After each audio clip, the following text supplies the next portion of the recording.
That toy life. To catch these ghosts, you need the real Ghostbusters. Nice landing, Han Solo. Spaceships and Luke Skywalker sold separately. Batteries not included. That toy life. Halloween, Halloween, it is Halloween, Halloween, Halloween, it is Halloween. Not for Copyright, another few copyright. days, not for another few days. I change it enough, and there is no such thing as a lawsuit now. Copyright strike. Try it, Danny Elfman. Try it. I'll tell Speaking them all, of- I'll tell them all about your little song about how you like little girls. Oh, no. It's called "I Like Little Girls." I'll tell them about it. He has a song like that for real? Yeah, Oingo Boingo. Oh my It's a weird God. song. It's really weird. No. Speaking of the nightmare stuff, I think NECA announced they're supposed to be doing something next year for that movie. I mean, they've already. I know that Diamond Select, or I mean, not NECA. Was it NECA or was it Diamond Select? That did. Somebody came out with something. I I saw. thought it was for some reason. I was banner or thinking it was something. NECA that announced it, but was it Diamond Select that just re-announced or something? Maybe I'm wrong. I think feel like it it was was- NECA. I think it was NECA. It's NECA, so that's going to be. I bet they'll have stuff because Diamond Select was doing it for a while. My wife has some of those figures, and they're really good. And so I don't know. I guess NECA maybe doing something next year, but that'll be interesting. What do you think And- what do you think the pull is from that movie? Like, why do people continue to? To still be honest like with it. you, I guess it's number one. It's like I think it's got just the imagery, the Tim Burton look. I think some people connect with. So it's because it's just one of those unique Gothic atmosphere. looks and gothic looks. Yeah. So, but then when you bring in the gothic aspect, then I feel like that brings in a whole different kind of fan. Because I just remember growing up, I never cared for the movie. Even as a kid, I watched it once, thought it was okay. Read the book once, thought it was okay, but I just never really worshiped the movie the way a lot of people did. And then by the time I'm in college, it's taken on a whole new, Life. beast. I mean, it's a whole new life. It's like the goth community just took it in, and anything that Tim Burton did, especially that and Edward Scissorhands, they just marketed the heck out of it in the early 2000s, and then and now it's in that pantheon of where they could keep licensing it out. I think number one, it's got so many characters that they can license out, so you can make figures, T-shirts, and I guess it's just boys and girls love it. So I think that must be the pull. Now, me personally, I don't understand why people like it other than the fact that it looks neat because of the stop motion animation. Like it sort of looks real, but then it's not. It was sort of a precursor to the CG stuff, but it wasn't CG; it was real. Yeah. But yeah, I don't know. I always ask that myself. I'm like, is it just a goth thing? Like, why are people so hard over this franchise? But my wife got into it, and for her, if I can speak for her, it's more of a seasonal thing. It's it's a really cool thing to enjoy during Halloween and Christmas because of it being sort of a unique property and having all the characters. But it's not, and she doesn't like it in that gothic way. She just really digs it in that celebration of Halloween and of Christmas because we both love those seasons. So that part of it really appeals to her. So is it a Halloween movie or a Christmas movie? Yeah, that's the I thing. think it's It plays both. as both. I think mean, it can do both. Yeah. Yeah, it really heavily plays both, and it's just one of those interchangeable ones where you can say it's Halloween and then you turn around and say it's Christmas, and it represents both. Yeah. It's really weird. It's rare that movies do that, but it's one of those. I would say one thing that probably helps it is that gothic, anything that kind of gets that goth theme type stuff. Yeah. There's a very certain atmosphere, look to it, aesthetic. But I think one thing that really helps this movie is that it's one of the few things with that type of atmosphere, that look, that is very wholesome in a weird way. Like it never it never feels like it gets too dark. So it does it in a way, and it's even got like a sweet little love story to it. But I'd say like it's that it plays that balancing act of it has the goth tone, but it has a nice story and feel to it, and that's probably it's able to bring more people in that probably wouldn't if it was darker. I guess maybe. I can dig that. Yeah. One thing. Plus, they made a really good coffee. Oh my Yeah. gosh. Well, they're right now they're doing a little cross brand. I guess Disney, because I think they own the rights, don't they? Mhm. So, they're doing a little cross brand with Bones Coffee. Have you ever heard of that brand? I've heard of it. I've Yeah. heard of it, but not, never tasted it. Yeah, they're doing like a little promotion with them. They got a couple different flavors. Like one's cranberry creme brulee, one's like Mississippi mudslide, I think. But the one I got, which is really good, it's like an oatmeal pie flavor. It is really good. If you like oatmeal cream pies, Yeah. it's Who doesn't? it's got- Yeah. yeah, it's got like a hint of that flavor. Oh my god, it's amazing. Hmm. It's probably not like I've gotten a couple of Bones Coffee flavors before, but this is hands down probably my favorite one thus far. So So I might have where would somebody go grab something? Get something like that? Bones Coffee. Yeah, I don't see anything like that around here. Oh no, you have to order it online. Oh. Yeah. I was trying to think if I'd seen it in somewhere like TJ Maxx or Home Goods, but I haven't. Yeah, Because they carry some of that stuff, some of the Pete's coffee. Yeah.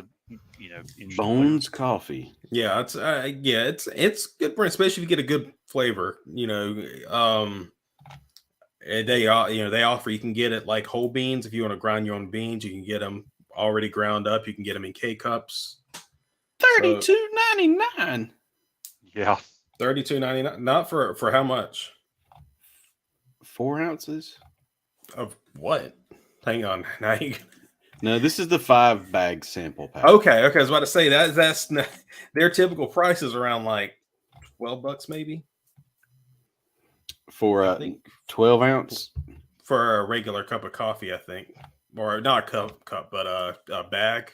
Like Yeah, look at like these the limited 12 editions. ounce is $17.99. $17.99, yeah. But also if you put in promo codes and stuff like that, if you have some like honey or something like that, you can use that and you can usually knock the price down. I think I paid under 20 for my bag of it, and it's coffee's always usually one of those little things I will splurge a little bit for if it's a really good flavor. I'm keeping that open right there.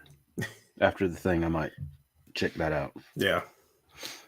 Is it which one is it this pumpkin pecan praline or No, which one is it? Rough Weather. Yeah, Rough Weather is delicious. Yeah, that's that one. Yeah.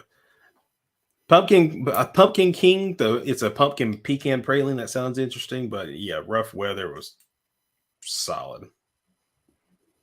Now, if I get this and it doesn't taste good, Well, I don't find the hint You of can just oatmeal pie anywhere. mail it to me.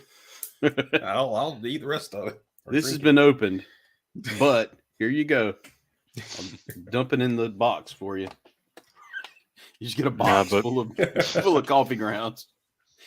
But speaking of like the goth toys and the the Nightmare Before Christmas, one thing I've surprisingly never seen and wish they would put out would be something with Beetlejuice in the NECA world. Like you don't see that. I mean, they should be doing Beetlejuice toys and Lydia and the family, and you could do all the different Beetlejuices. Then you could do Gina Davis. Well, I was going to say, yeah, you do like her and Alec Baldwin's characters, and like their different faces, those crazy faces they make, one part during the movie. I can see them doing so many things like that in NECA with the licensing, especially with that property, and they haven't ever done that. I wonder why. I wonder if it's just like a thing, like you can't. Yeah. Gina Davis and Alec Baldwin and people like that maybe don't have their likenesses signed out or something.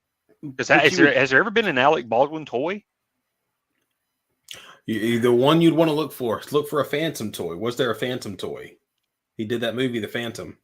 Not the Phantom. Not the other one. The Shadow. The Shadow. Phantom was bit. That's was, true. I was going to say for a second. I was like, wait, did he have a cameo in Phantom? Was Billy Zane. Billy Zane, yeah. But no, I've got a Shadow toy. It's actually, I think, back behind me here on but the is shelf. his face obscured?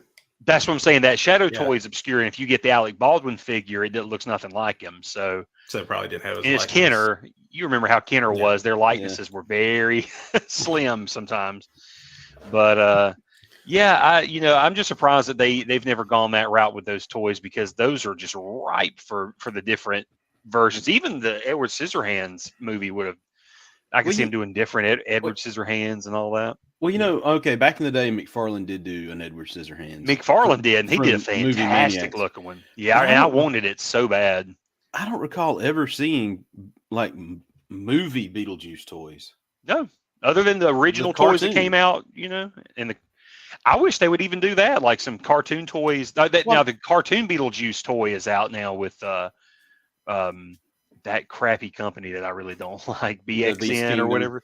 Yeah, Beast Kingdom or something like that. Yeah, they look bad. Loyal Subjects. Mm. And they got some kind of crazy name. Yeah, I know what you're talking about. I've seen it at my Walmart. But no, I was thinking that even the original toys were like cartoon based. The original. Oh, you're talking about like the movie toys from the first Beetlejuice? I didn't think they made movie toys. I thought it was based on the cartoon. No, it was based on the movie. They did movie toys back when the movie came out, and that was it. Yeah, they did, because that's where I got my grave set from. Remember, when we went to the convention and I bought that grave set. Yeah. So you had all these different Beetlejuices you could buy. There was the fat guy. You could get Alec Baldwin, Gina Davis. You can get I think there was a Lydia figure. But it was just one of those franchises. Yeah, but that BST AXN. I'm gonna share this crap. Look at this. Well, there is an ad. I mean, they did do one for what's his name? Alec Baldwin. See, this looks great. This looks pretty cool. But I will say the face coloring is a little off. Like, I wonder why they went with that particular pinkish color. Let's see.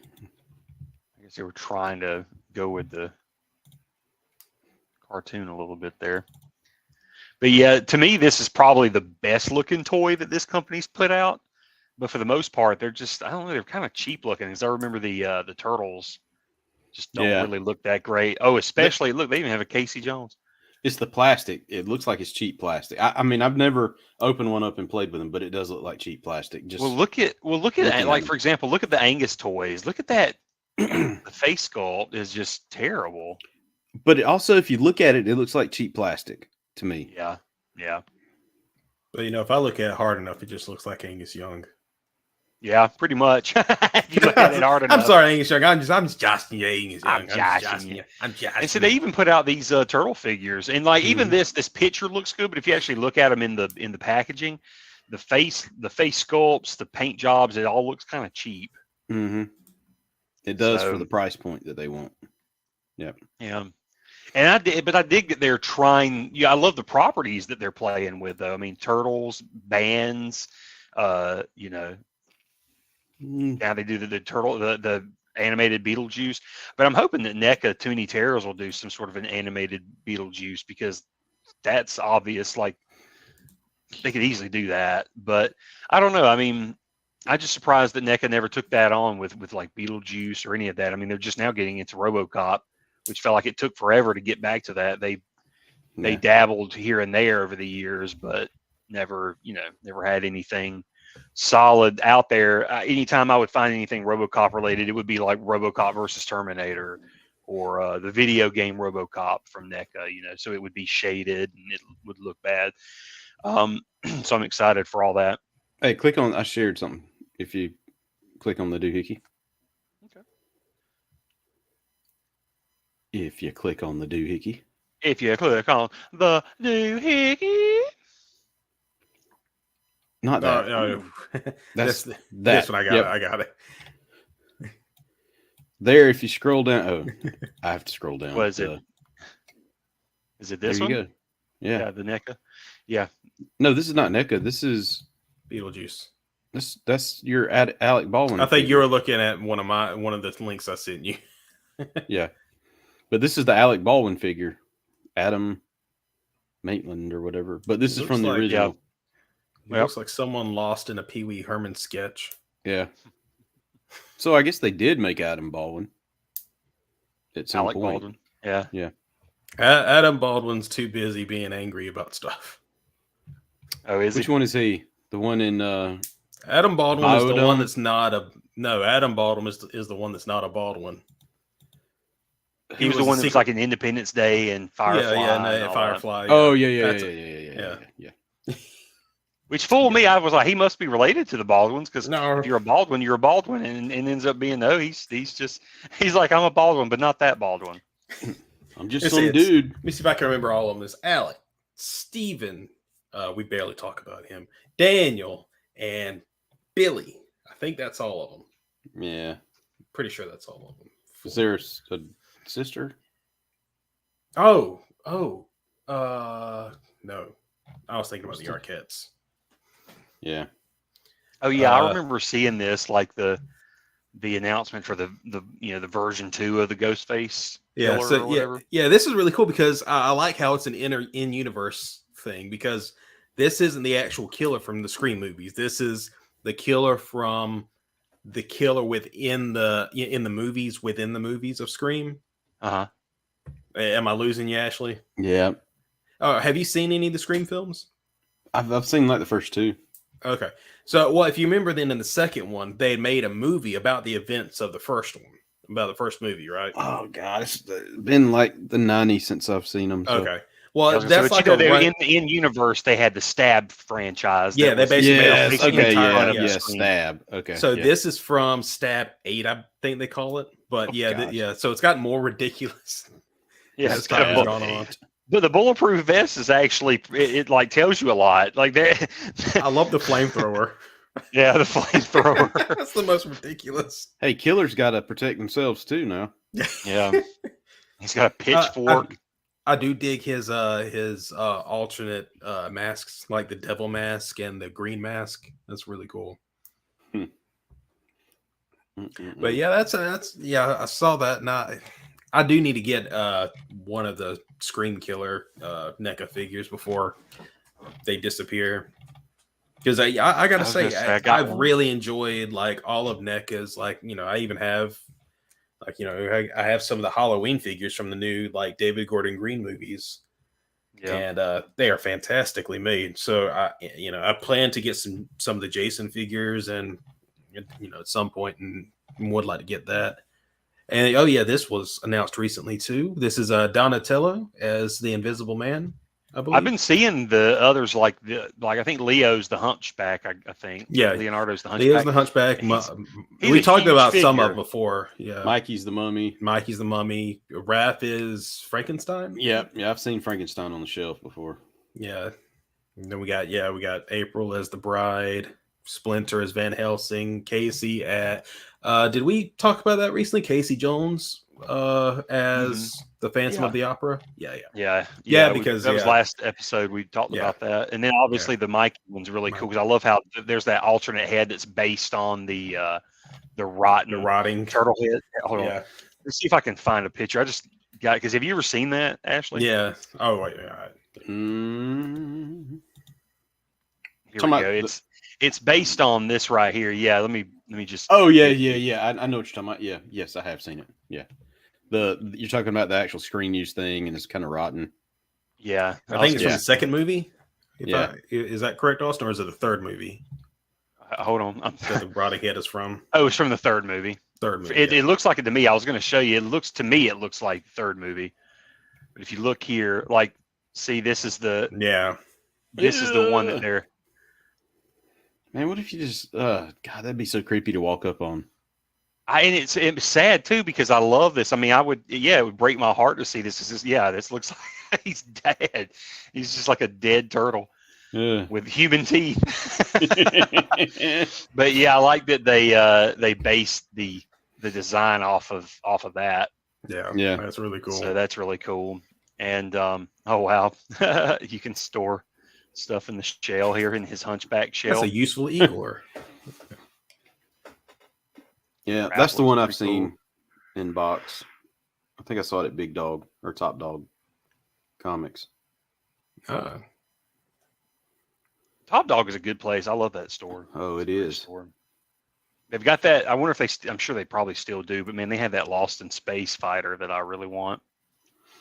I don't know, dude. It seems like he grows and grows. I was talking to him one time. He's got like a warehouse full of stuff that he just pulls from because I mean he doesn't have the room to put everything out. And Right. have you been to the newest location?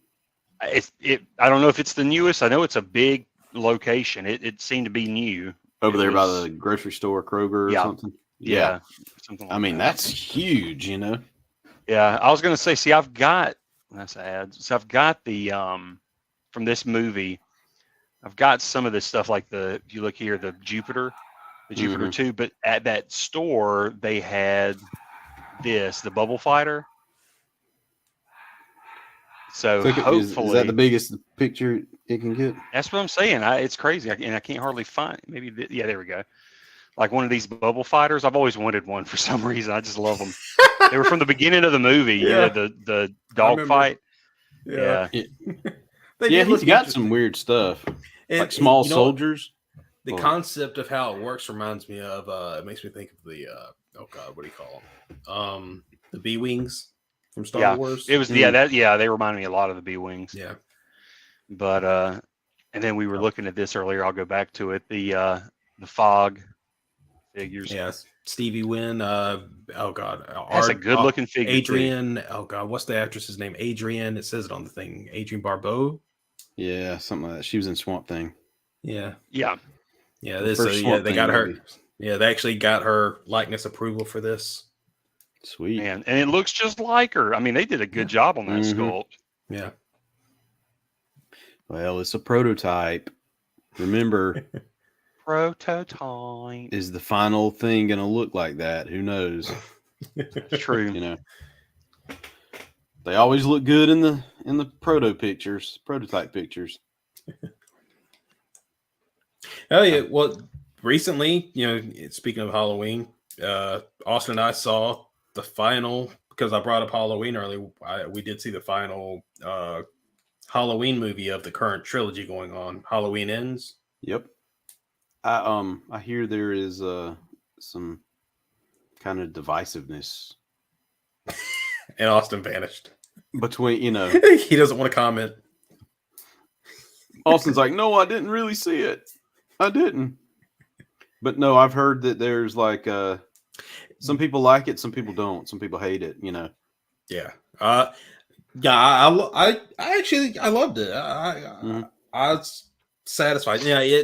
I would say okay. So I can see one reason why.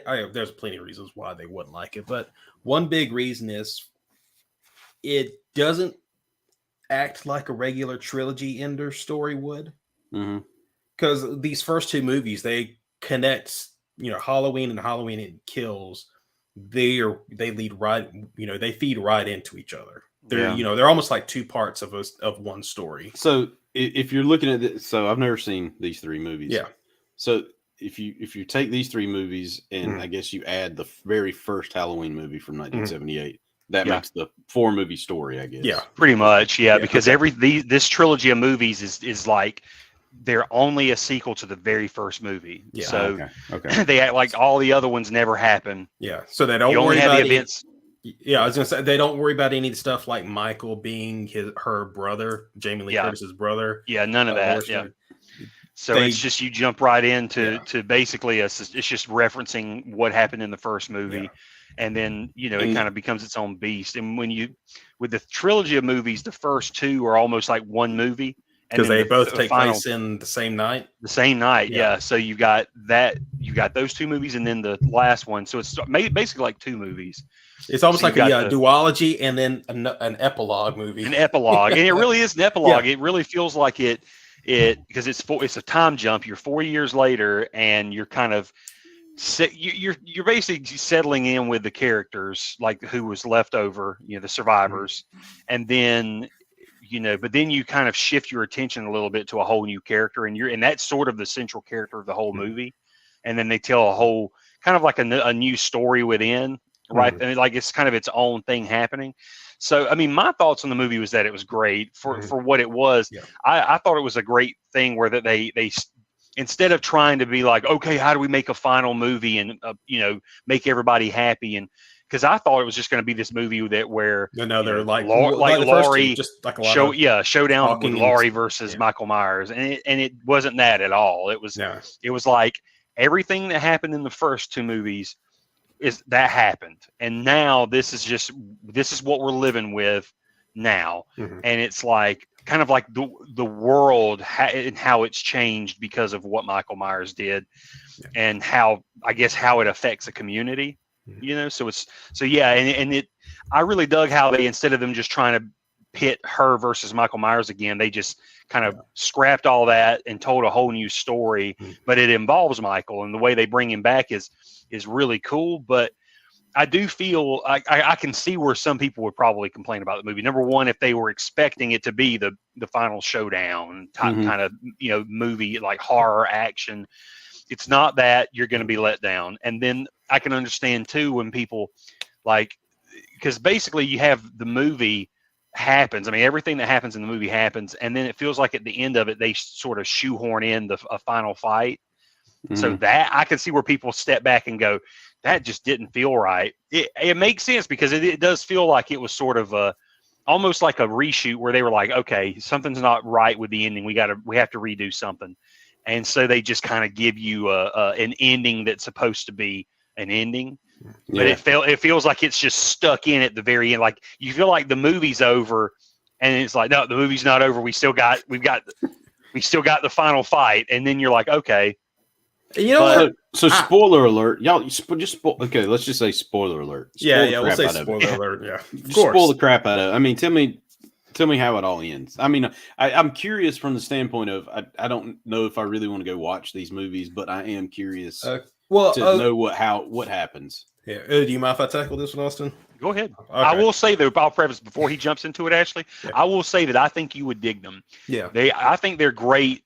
These movies, I'm not a big horror movie fanatic, and I've rewatched the Halloween series, and I'm just not a big fan. But Michael Myers is like my most favorite scary movie guy. Like he's my most favorite because he's the scariest, the absolute scariest.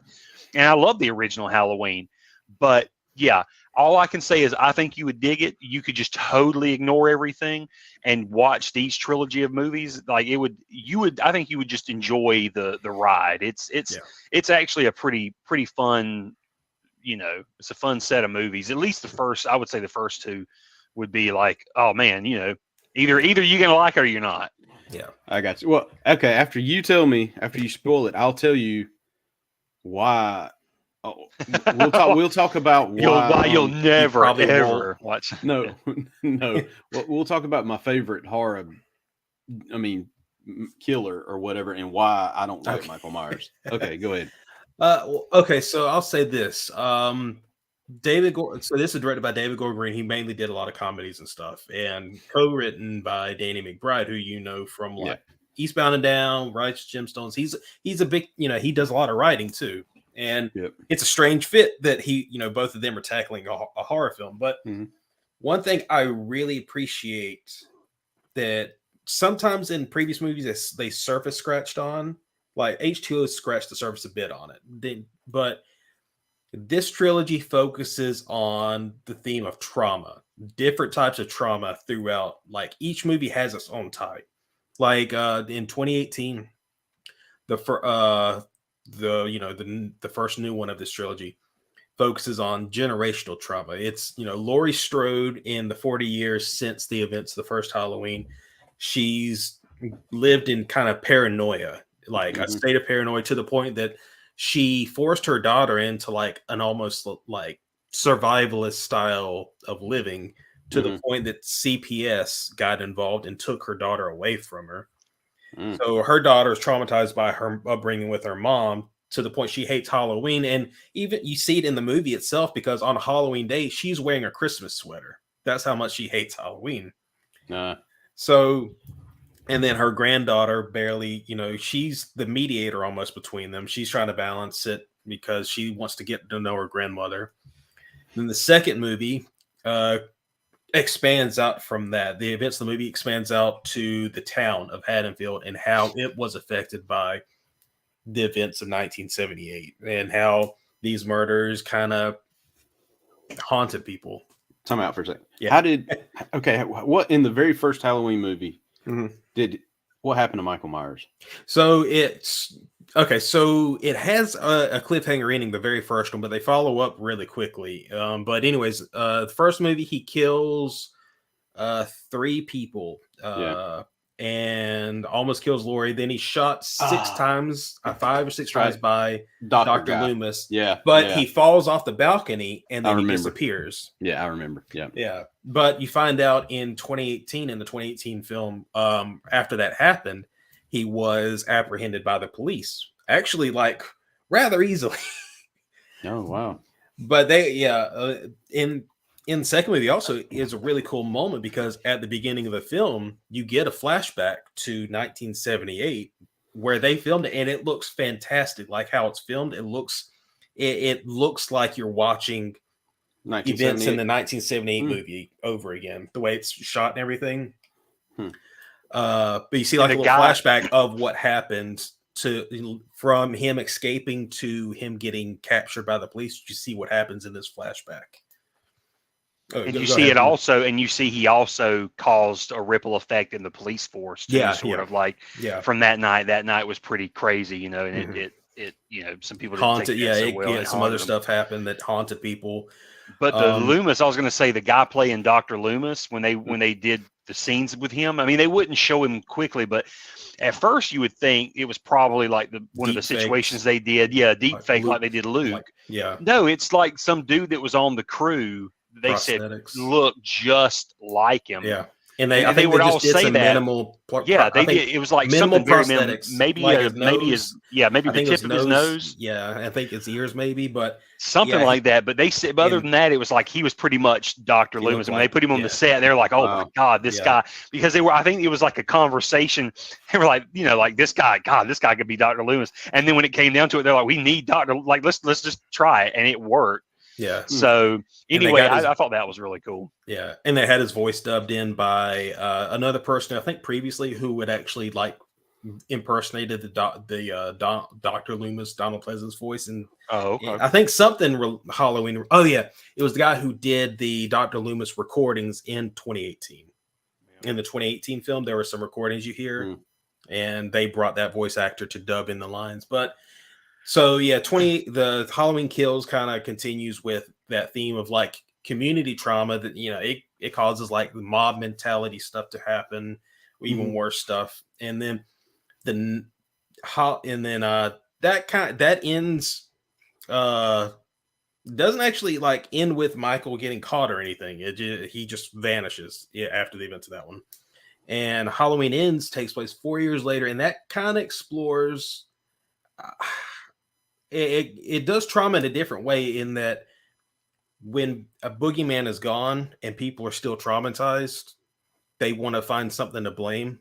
And that the plot of this movie is there's this new character that's introduced, Corey Cunningham, and he has a very traumatic, horrible accident happen at the beginning of the film, which is he's like 21 years old. He's looking forward to going to engineering in college and stuff like that. And he's babysitting this kid on Halloween night for some neighbors. And the kid's a little brat, and tries to prank him. He pranks him, locks him in the attic, and then like while guys freaking out trying to get out of the attic, his parents happen to walk home, and then right as he knocks the door open, the kid falls 3 floors, dies, and right in front of the family, right in front of his parents coming in the door. Yeah, and so it kind of he becomes a pariah after that because it's an accident. Yeah. So he doesn't go to jail for it or anything, but he becomes a pariah throughout the town, and it kind of builds because something happens. He ends up incidentally encountering Michael, who's been in hiding since the events of Halloween Kills. Like a rat in the sewers. Yeah, like a rat in the sewers. Okay. Well, what happened to him in Halloween Kills? Okay, so I'm sorry. The cliff note says he almost burned to death at the end of the first of 2018's Halloween. Then he escaped by hiding cleverly, and then he killed a bunch of firefighters. Yeah, I've seen trailers. Yeah. Okay. He fought a mob. Like he got set up with the town mob. The town mob accidentally got a guy to kill himself, and Yeah. then they finally got it right this time. They cornered him, Mhm. and they beat the ever living crap out of him. Really beat him, like he stabbed, shot. Yeah. He got really beaten. Still, he managed to like get back up real quick and take all of them down. The entire mob that came up at him. I think it was probably around at least a dozen people that were like just beating him to death. So ever since then he's been in hiding. And we think like, oh yeah, he's probably just gonna be Michael. No, he's kind of those injuries I think have finally taken their toll on him after 4 years. So when you see him, he's like hunched over. He's not as strong as he used to be. But it plays on this idea of like at the end of in the first movie with Dr. Loomis, he makes a speech about he just thought Michael was just born evil. So this plays with the notion of is evil born or can it be forged? And it's these tragic circumstances around this guy Corey that kind of just keeps like it's a slow spiral of nothing can go right for him. And it culminates in him like just I'm gonna be this now. Like I'm gonna be what they think if they want to make me this, I'm gonna be this. And so it ends up with a showdown and stuff where he takes Michael's mask from him. I don't mind the scene. It's funny at first when you see him just he just comes into Michael in this sewer. He just squares Michael up just like they start wrestling. It's a really animalistic little fight, isn't it, Austin? Yeah, I mean, it's primal. It doesn't there's nothing like methodic about it. It's just primal. Like you just got them two people throwing each other around. Yeah, and he manages to get the other upper hand and take his mask from him. And he goes on like a small killing spree. He kills some high school kids that have bullied him, almost killed him. So he doesn't kill Michael. He just takes his mask and runs. But what the thing was when he encountered Michael, it's weird. It's kind of implied what happens. Like you don't really get a sense other than when they lock eyes. There's a flash, almost like they're seeing the same blackness that Loomis saw when he looked at Michael's eyes and said, "There's pure evil." Almost like there's a connection that they see. Yeah, in the eyes. So for some reason, Michael just doesn't kill him, and he actually almost uses him as a proxy. Corey brings a cop who was harassing Laurie Strode's girlfriend, who he's like slowly starting to build a relationship with. Her ex-boyfriend's a cop. He lures him to Michael, and it has Michael kill him right in front of him. Mm-hmm. So they kind of like team up. So they go on like a small killing spree, and then he takes his mask from him, and he has his own little killing spree.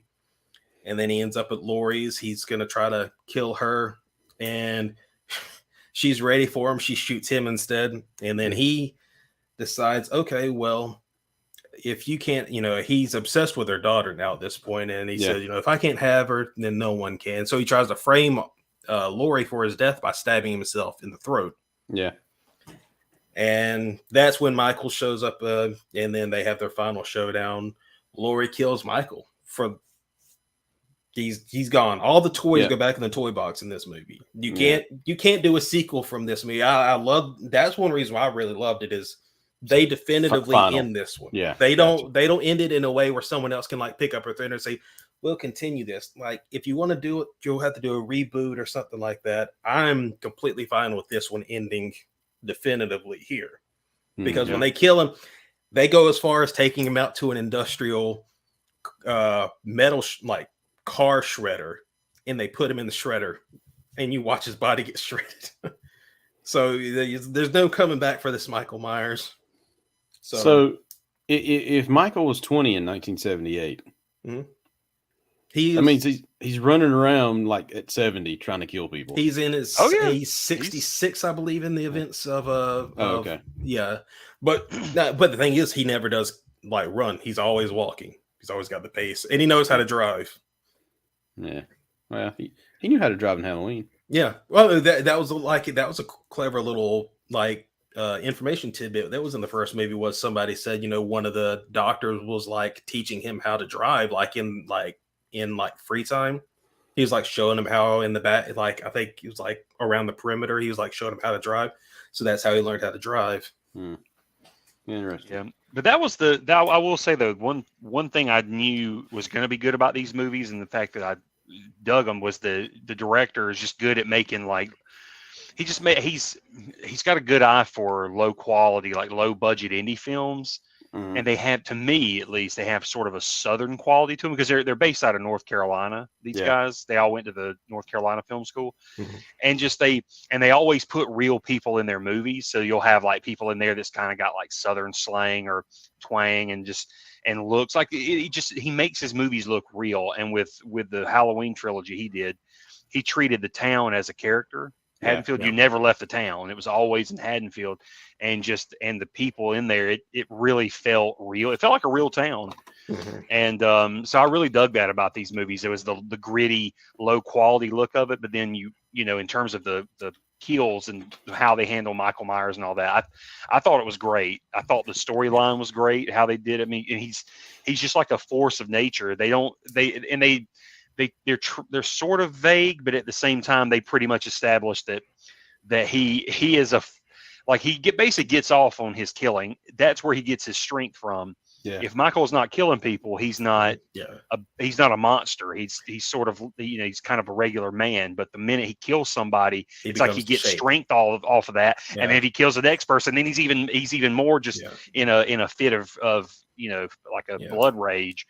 It's like the because there's a little speech conversation that Laurie has, like Jamie Lee Curtis has a little monologue. She talks about him and the nature of evil, but she mentions like the more he kills, the more he transcends. Yeah, I saw that in the trailer. Yeah, that's touched upon a little bit because when he gets his first kill in Halloween Ends, you see like rejuvenation happening when he's killing the cop that's lured there. Mm-hmm. It's you can like physically see him like suddenly like his posture's correcting itself, like it's just like it's was the way you described it. He's like he had the Holy Ghost. He did, because he just started twitching and he cracked his head a little bit. It was like he was working the muscles, like that felt amazing. like I hadn't done that some more people. Yeah, it was it was crazy. But I would say if you watch any of them, just watch the first one. It's a great standalone movie.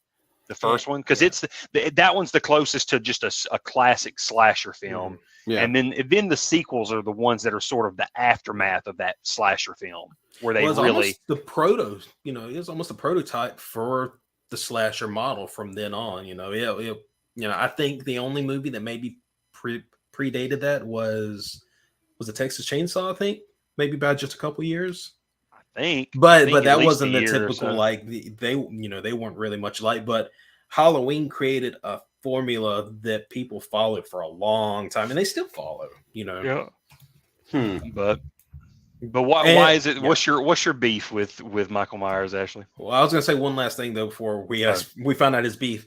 The best thing about it from starting with the first one and also this whole trilogy, John Carpenter's involvement is the best part, because this whole trilogy he does a lot of music. Him and his son do the entire score for all three of the new films. Oh, and his godson, yeah. It's John Carpenter. That's kind of his gig now. Is he focuses on his music now, which is awesome. That dude makes the best like synth music, and his son I think plays guitar. No, his son plays I think the keyboards and the synths and things like that. Mm-hmm. And he says he's the one that can really come up with a lot of the sounds he's looking for. And then I think it's Dave Davies is his godson who plays the guitar. So that's where you hear all the rock, like the darkness and all that. If you watch the first movie, there's some great music in there where the way they utilize the electric guitar in it, that's just nasty. Which one in the 2018 in the first one? Yeah, in the 2018. Yeah. Remember, it's called I think the track they call it is something about the gate, because it's the outside. Remember when Michael Myers kills the kid on the top of the gate post? Or I remember there's like one. I know there's one called Allison Sees the Shape, and that may be the one. And it's got the wow. Yeah. It sounds amazing. Yeah. But those guys they they all work together on John Carpenter's music together, and it sounds amazing. They put out a couple of records recently where he's gone through like all his themes, even lost themes, like things he never released or stuff he didn't get to use, and they just utilize that stuff, and it's so good. The score, you can tell like these are everybody who worked on this, like David Gordon Green, like not just the cast, but these two, directors, writers, they really loved and appreciated what John Carpenter started with. Like there's even a continuation of it, like the opening titles is still the same. Like they do different themes with like pumpkins. Like the first movie has like a pumpkin. They do a reverse time lapse of a rotted pumpkin coming back into shape. Yeah. The second one's got like flaming pumpkins. And the third one's got like pumpkins splitting open pumpkins, growing and splitting open pumpkins. So it's really cool. Yeah, I was just listening to what you were talking about. I just pulled it up on YouTube and I was just playing it. It does sound pretty cool. Yeah. So no, what I was saying. Okay, so my favorite slasher is it's probably a tie between like Freddy and Jason, right? Okay. Jason more so, just because he was the first before Freddy. But I think he's way scarier than Freddy. Freddy was to me as a kid, he was just always so goofy that I couldn't. Like he was creepy, like this dude's messing with my dreams, but it was always sort of in a playful way compared to Jason. Just scared the crap out of me. Well. So Halloween, like to me, is too real, right? There's a dude that can. There's a campiness to like Jason that Halloween doesn't really. Yes, Jason. Okay, he comes back from the grave. They're lightning, electrocuting him, and making him Frankenstein. Kind of deal. If we're starting from 6 on, they did get a lot more. Fun. Punching somebody's head off. In New York. Come on. It's just like tying somebody up in a sleeping bag and beating them against a tree. There's all kind of that's like, okay, that's never going to happen. But to me, it's just creepy, thinking about, and again, I don't know, pre-kids, none of that stuff bothered me. Post-kids, that stuff really bothers you because you imagine it. You try not to, but you just imagine, okay, what if that was my kids in that position? And you cannot, once you have kids, you cannot get that crap out of your head. He's just that's somebody's daughter. Oh, yeah, exactly. It's just like, no. I'm telling you, you ever have kids, it changes everything. Oh, the way you think about movies and stuff. So just like from then on, like just make sure whenever your kids go out anywhere, you're gonna like plan out how they should handle any horror movie scenarios. Like if you see a man in a mask, you get in your car and you drive. So, don't go run behind the chainsaws. If you hear, you just say, I'm out. Oh gosh!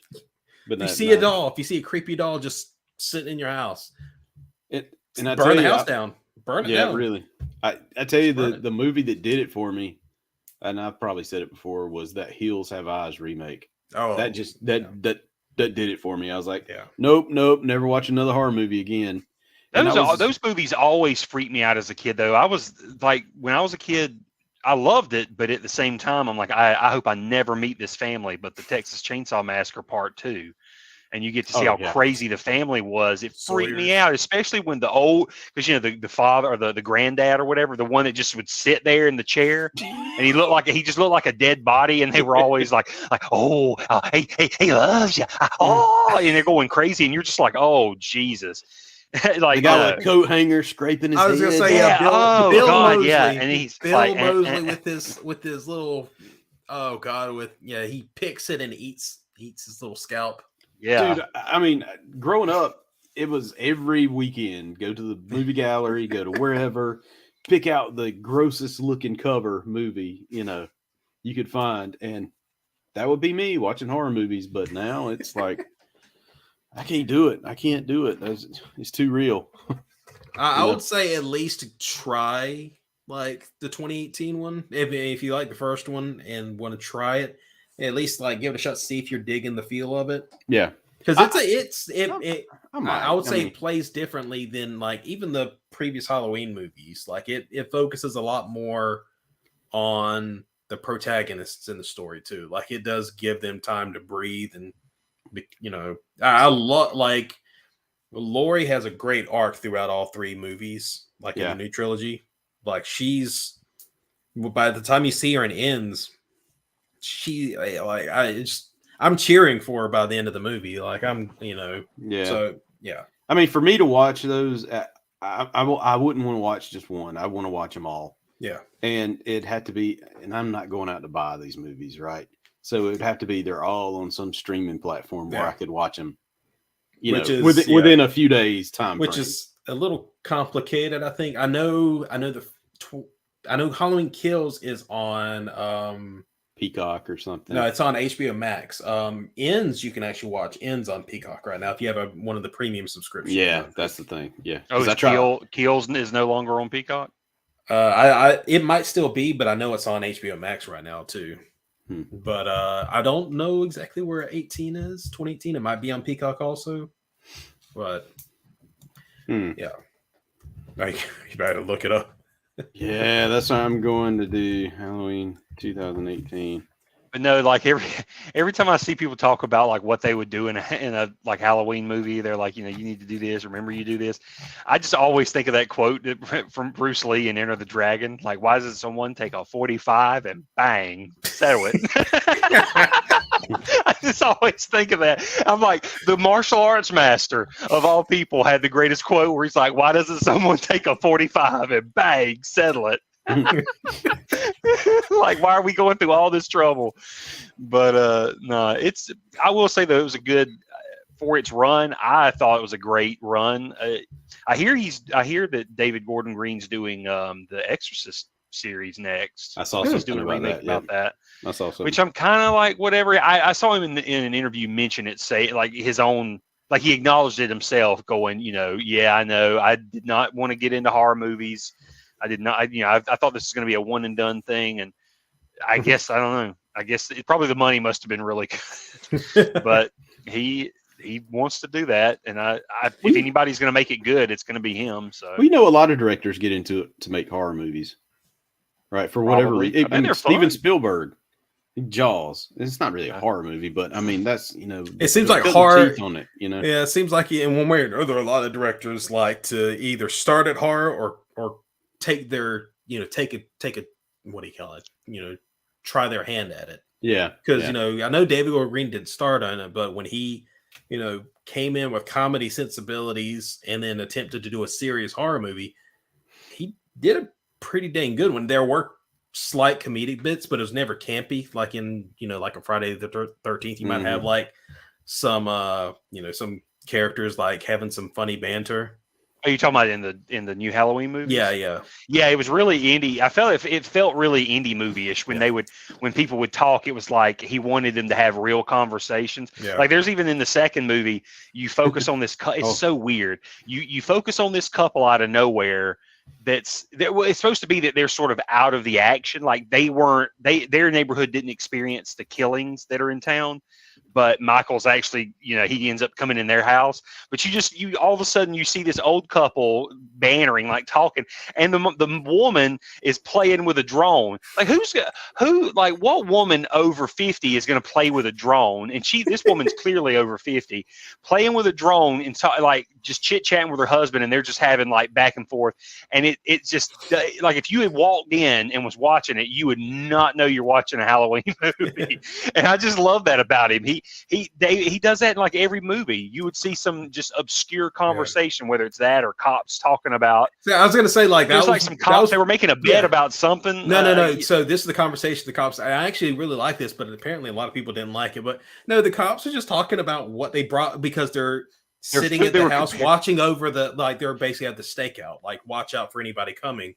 But so while they're just sitting there in the cop car watching, they decide to compare their dinners, and he's like showing like this, like the younger cop like pulls open this he shows them this like fancy wrap he got from this like I think it's like a Middle Eastern or Vietnamese little restaurant.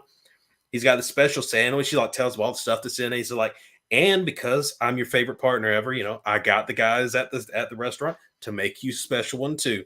He's like, no, Yeah, it was a banh mi sandwich, wasn't it? Yeah, banh mi sandwich. He explains how a banh mi sandwich is, and then the other guys is like, no, I don't want that. I got this, and he opens it up, and it's just like a brownie. And the other guy just looks at the little brownie. He's like, I got a brownie. It's got chocolate sauce on it. I got sprinkles. And the guy looks like, oh, looks like a 5-year-old made it. It's like he does this so you'll have a little bit, you'll sympathize a little bit with these people before they get murdered. Oh, I'm sure that's what I'm we sure. never got to see how that sandwich turned out. No. Well, I'm sure. But no, I mean it's for Halloween. I think it was great. It's not a Rob Zombie remake. Let me put it that way. Yeah. Are those rough? Yeah, it's Rob Zombie. I got you. Yeah. Think if it's like this is how Rob Zombie is so obviously Rob Zombie. Think if Kevin Smith made a Halloween movie. And you would, all the things that would make it Kevin Smith. Yeah, you would have people saying snoochie boochies. You would hear the word probably. I'm not going to say it on this. It's a family show, but it starts with a C and ends with a K. Yeah, that word would probably be said at least 10 times, and probably butt nugget and what other. There would be crazy things said. So yeah, Rob Zombie was nothing but like. I remember. I'm sure it just the whole white trash series. Horror, it was white trash horror. It was like I smelled everybody's BO the entire series. The entire series. I'm like, I know what she smells like. I know what he smelled like. I know what that smells like. I bet his breath stinks. She stinks. I smell onions. I would say the one bright spot of the Halloween, like the Rob Zombie Halloween's, Brad Dourif. He was fantastic. I would say Brad. Well, that's the cool thing about Rob Zombie in general is he has great people he works with. Yeah, he's a great cast. Like he even brought what's her name? Danielle his wife Harris. Yeah. He actually did. He brought his Myers' wife. mom. It's like surprise. Of course, Sherry Moon Zombie's going to be Michael Myers' mother. Yeah, Danielle Harris was. I forgot. She was in both of them, wasn't she? Yeah, she was in both of them. She plays Brad Dourif's. Brad Dourif is the sheriff of Haddonfield. Haddonfield, yeah. And she's his daughter. And Tyler Mane, Sabretooth from X-Men. He plays Michael Myers. Yeah, that's right. He played Michael Myers. Yeah. He did a good job, as with what he was given. Yeah, he was a very imposing figure as Michael. Austin met him. Yeah. And he was a big fella. He's huge. I didn't realize he was that big. Man, he's a massive dude. Yeah. I wanted to go up and start fighting him. Yeah, I don't think that would have worked out well. No, I want to see him and Kevin Nash go at it. Oh Lord! So him being the Michael Myers each other outfit and slamming each other. Pick up, slam. I was going to say have Kevin Nash be in the Super Shredder outfit, and have Tyler Mane be in the Michael Myers outfit. Yeah. See who wins. Oh man, yeah, was. That's our Halloween conversation for tonight. Well, do y'all have toy hauls? I don't think I have any new toys this week. What about you? Yes, I do have a few things. What about you, Ray? Do you have any interest in toys? No, unfortunately, everything is just like old stuff. Like I just got my Halloween stuff kind of set up tonight, for Halloween. Well, let's hit it then, Ashley. Let's what you got, Ashley. Boy? Okay, so I do have Grifter. I don't know if I've shown him before, but he's come in the last couple of weeks. Oh wow! The Grifter without guns. Yes, no guns here. That has got to be the weirdest edict from because that's a Warner Brothers edict that they put on McFarlane, wasn't it? That's so bizarre. Yep. Maybe we'll get some changes now with I doubt it. I was at my Walmart and picked up a little Spin Master Solomon Grundy just because he was born on Sunday. Yeah, he was born on Sunday, and actually I was in there Sunday, so that he was bought on Sunday. He was bought on Sunday. Opened on Monday, set up on Tuesday. And then I bought this guy at GameStop because he was on clearance, not for $17.95. It was 50% off clearance. So is it a GameStop? Yeah. So by the same way, I was able to get a Zolbar. Awesome. So he was like $8, $9. Yeah, $8.50 or something like that. I can't remember. Nice. Yep. So I got Superboy Prime. Yeah. I would have loved to have gotten that character if only it didn't have the profile eyes. The side eyes. Yeah. Well, these are not. Yeah, they are horrible. Never mind. Sorry. I wish. I'm glad he's kind of getting back off of that. But man, it just feels like he tainted some characters for me that I really would have loved to have gotten this action figures. I just can't bring myself to get them. Dude, I was watching an interview with him the other day, and not to get off the Halloween theme here, but he was talking about why he was doing side eyes and how he thought it was cool. Yeah, and different. Nobody else is doing it. And I'm like, There's a reason. There's the reason nobody else is doing it. I just don't like them looking like little statues on the shelf. You know, It's like someone like in baseball decides like, man, you know why I started like swinging blindfolded? Because nobody else is doing it. Okay. What do you think that is? I started swinging at the ball with the bottom of the bat. Like I would just hold the bat, like the top part. You know what? I have to take it back. I did get something, and Ashley reminded me because I went to GameStop and saw they had the same clearance, had the same clearance stuff going on. And so I ended up getting this for like less than $10. But oh, sweet! I got one of these McFarlane, the genie figure of the Mirrorverse. Disney. Yep. So all three of us have taken advantage of that big clearance with the GameStop in one way or another. Yeah.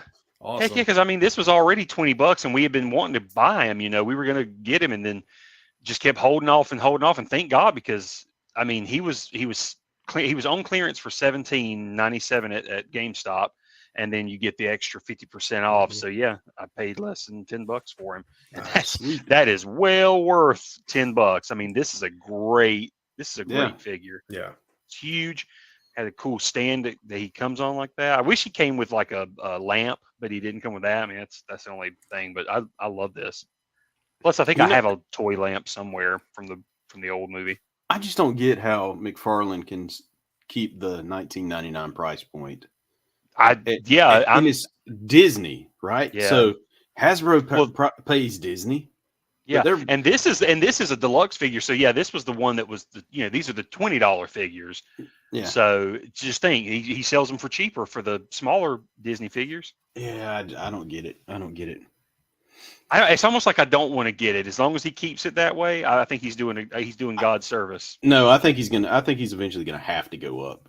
I mean, just because of the cost of materials, he's gonna have to go up. I think he's just fighting it as long as he can before eventually he has to go up. Now, will he go up twice like Hasbro did in 1 year? I doubt that. And will he go up as high as Hasbro? I don't think so.